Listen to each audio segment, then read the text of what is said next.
Bonjour à tous, je suis ravie de vous retrouver aujourd'hui pour cette nouvelle vidéo de présentation d'actifs de la SCPI Alta Conviction. J'ai le plaisir d'être avec Myrtille. Bonjour Myrtille. Bonjour Lynn. Tu es la directrice de l'asset management et de l'ASG pour la société de gestion Alta IM qui gère Alta Conviction.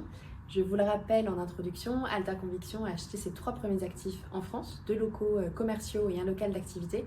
Et je suis très fière aujourd'hui, très heureuse de vous présenter la première acquisition européenne de la SCPI, puisque nous venons de signer il y a quelques jours notre premier actif européen, un local d'activité au nord de Madrid. Myrtille, toi qui rentres à peine de l'Espagne, je suis ravie de te retrouver pour parler de cette internationalisation de la SCPI Alta Conviction. Myrtille, du coup, est-ce que tu peux me dire un peu pourquoi, dans ce contexte chahuté sur la SCPI, il nous semblait important pour Alta Conviction d'aller à la fois en Europe et plus particulièrement en Espagne? On a fait le choix surtout de la diversification de la SCPI, tant d'un point de vue typologie d'actifs que d'un point de vue géographique.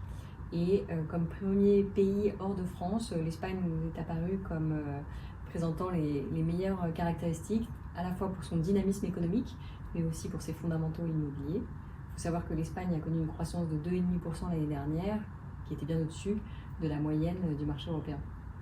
Myrtille, tu rentres d'Espagne, tu y es allé plusieurs fois pour visiter l'actif et rencontrer le locataire.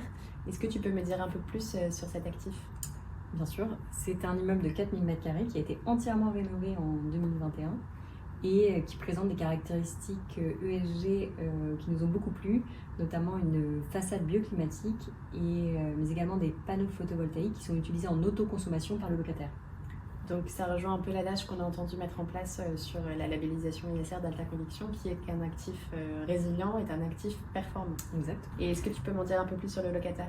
Bien sûr, le locataire est une entreprise espagnole qui a été fondée il y a plus de 50 ans, qui s'appelle Revenga Smart Solutions et qui développe des solutions pour la smart mobilité, pour le transport et la sécurité. Donc un locataire qui a comme domaine d'expertise un domaine moderne dans l'air du temps.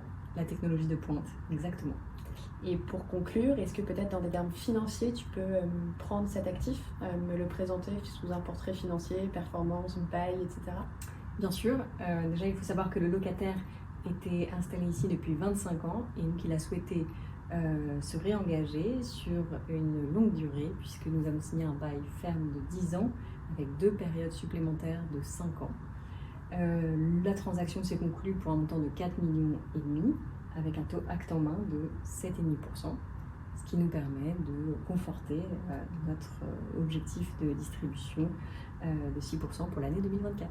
Objectif qui, je me sens obligée de le rappeler, n'est pas garanti, mais sur lequel on travaille évidemment de manière très sérieuse pour verser minimum 6% en 2024. Myrtille, merci infiniment de m'avoir rejointe pour cette présentation d'actifs. Avec plaisir. Et j'aurai le plaisir de vous retrouver très prochainement, encore une fois en France ou ailleurs.